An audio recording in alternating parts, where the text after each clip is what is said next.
Hola, and welcome to Tiki Bar and Lounge, the YouTube channel.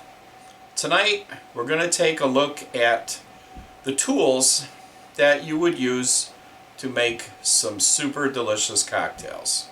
Well, we're going to look at the tools that I have, that I use.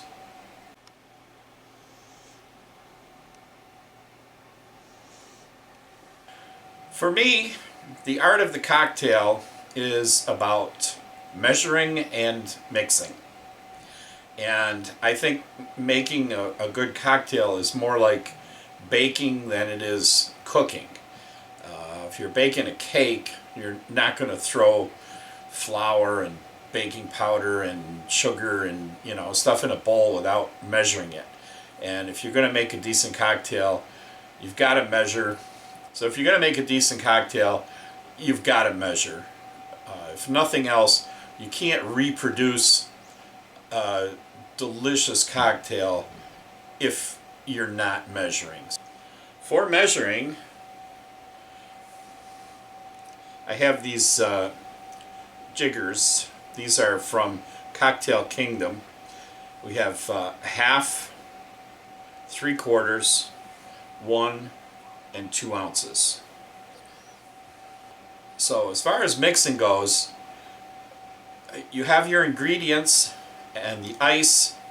You want to shake it good, that chills the drink down, and then you want to be able to strain the ice. You can use a cocktail shaker. In the past, I actually collected antique cocktail shakers, or all kinds of funny and whimsical designs. They don't tend to really be that practical. This is I think it's like a snowman. You've got your tin with where you put the ingredients and the ice in.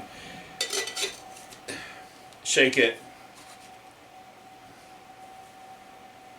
and then the strainer's built in.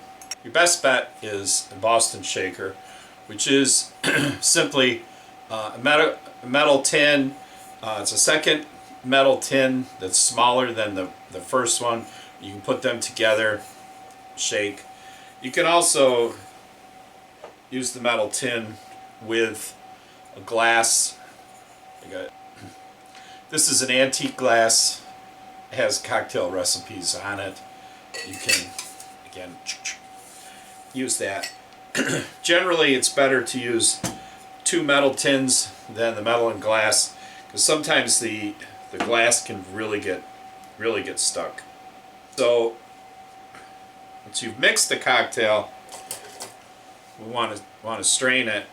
These are they call Hawthorne strainers. This is a cheapy one that I've had for a while. This is one from Cocktail Kingdom. This would go on the tin, and then you pour the drink, strain the ice.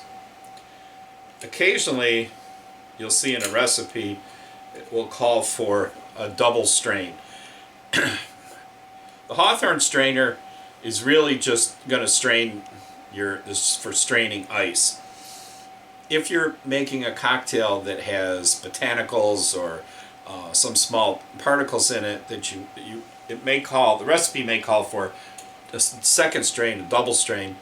That's where we have a cocoa strainer here, which is just a fine mesh strainer. This is also from Cocktail Kingdom. So it would strain the ice with the Hawthorne strainer, and then this second strainer would catch your smaller particles for a cleaner cocktail. You want to always use fresh lemon, fresh lime juice. These are the citrus squeezers that work the best. Cut the fruit in half, put the cut side down, squeeze this, you get all the juice out, and you don't have to worry about the seeds. I have a small bottle that I collect my juice in. and I have this strainer for pouring the juice, and the funnel also has a filter in it, so I get even cleaner juice out of it. Let's see, some other tools I have here. This is my microplane. I use this for zesting lemons, limes, oranges, etc. Let's talk a little bit about ice for a second. A lot of times we want to have crushed ice. This is what's known as a Lewis bag. You put your ice in here and then pound the bejesus out of it, and you've got crushed ice. This is just a quick basic of some of the tools that I have. Hope this has been interesting, helpful, maybe not. My next episode, we're going to make a cocktail. We're going to make a gin-based cocktail, and I'll probably make a couple more after that. So that's the next episode coming up. As always, I hope you enjoyed this. If you did, hit the like button.